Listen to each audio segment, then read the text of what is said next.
It's quite common to find some moss in your lawn, and it's not necessarily a problem. In fact, it can have some benefits. It keeps the lawn green, it can be nice and spongy to walk on, and there are benefits to wildlife. Birds might use it to line their nest, and it can be home for tiny beneficial invertebrates. But if you do decide to remove it, here are some easy ways. And the first is simply to rake it out. And it's great exercise and brilliant at burning calories as well.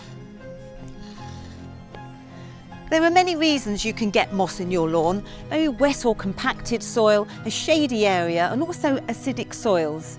In order to avoid moss altogether, you would need to address these issues, but most people find they'll tolerate a bit of moss in their lawns. Another way to reduce moss in your lawns without raking or using chemicals is to use a bacterial product like this Emobacter. The bacteria digests the moss, and it also contains an organic-based fertiliser to help strengthen your grass. Apply about a handful per square metre in mild, damp weather in spring. It's best to do this just after mowing. Follow the instructions on the bag carefully and just scatter it over the lawn, spreading it out nicely. So that's all you need to do.